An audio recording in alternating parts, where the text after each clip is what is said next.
जय श्री महाकाल। नवरात्र जैसे कि आ रहा है और सीखने वाले भी भूत प्रेत बाधा, ऊपरी बाधा या तांत्रिक क्रिया जो सब दुखी हैं वो सब आ रहे हैं। और आपको मैं बता दूं कि जो सीखने आ रहे हैं, अगर आप लोगों को हो सके, अवेलेबल हो सके, तो आप लोग एक त्रिशूल और एक चिमटा बनवा लें और उसे लेके आएँ। और जिसके पास ना हो तो वैसे आएँ जिसको उससे किसी प्रकार की समस्या हो वो फिर कभी, पर अगर सिर्फ त्रिशूल रहेंगे, चिमटा रहेंगे तो उसकी भी सिद्धि इस बार हो ही जाएगी। तो इसलिए आप लोगों से बोल दिया है कि अपना त्रिशूल और चिमटा कोई भी बनवा लें और किसी को भी आने के लिए कोई भी समस्या नहीं होगी।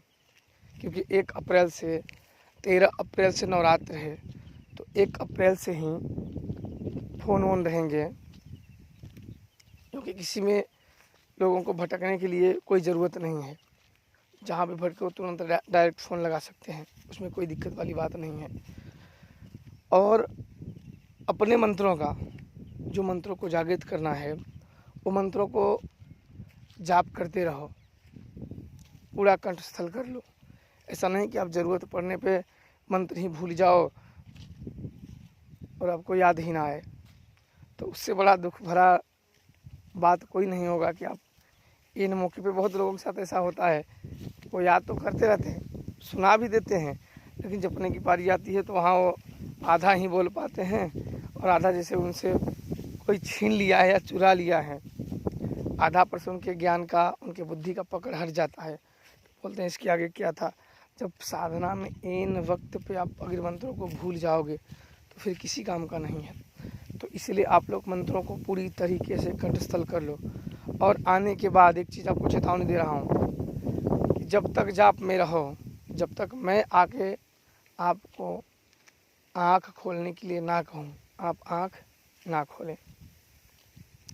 और भी क्रिया है, प्रक्रिया भी है, जो कि यहाँ आने के बाद ही आपको बताऊँगा आप लोगों को, क्योंकि यहाँ की साधनाओं में बड़े फ़र्क पड़ जाते हैं। अनुभव भी होते हैं, शक्तियाँ भी हाई होती हैं। तीसरा कब्रिस्तान है, चौथा नदी है, तो इसलिए यहाँ तंत्र मंत्र साधना बड़े प्रभावी होते हैं।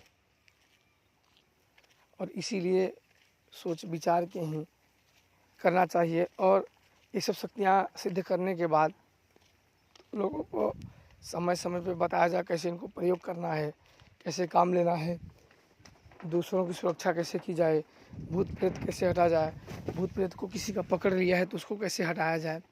तो बहुत सारे नियम हैं जो कि पास रह के ही सिखाना संभव है।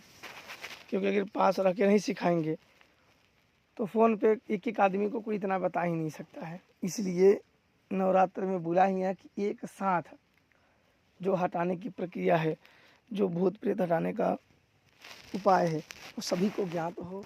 कैसे हटाए जाते हैं, कैसे पकड़े जाते हैं, किसी के ने कर दिया है तो उसके ऊपर कैसे किए जाते हैं, किसी ने भेज दिया है तो वापस कैसे भेज जाते हैं, मारण कैसे वापस किया जाता है, जादू टोना को कैसे काट किया जाता है, वापस किया जाता है, कोई दुखी है तो उसके शरीर पर से कैसे भूत पकड़ा जाता है, जो भूत पकड़ लो उसको वापस कैसे दान मारे जाते हैं, कैसे बिठाया जाता है, कैसे हटाया जाता है, किसी के घर में कोई भूत प्रेत को दान मार दिया है तो उसे कैसे निकाले जाते हैं, उसको कैसे वापस से दूसरे जिसने किया हो उसके यहाँ कैसे छोड़े जाते हैं।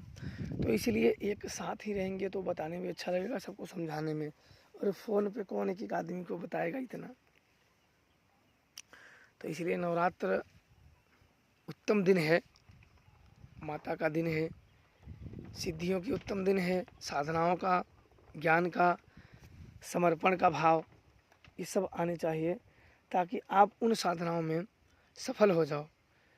जब आप उन साधनाओं में सफल हो जाओगे तो फिर आपको कोई भी नहीं रोक सकता है सिद्धियां और माता की कृपा प्राप्त करने के लिए। तो ऐसे बनो कि हमें कृपा चाहिए तो चाहिए बस, उसमें कोई भी रोक टोक हमें पसंद नहीं है। ज्ञान जो होता है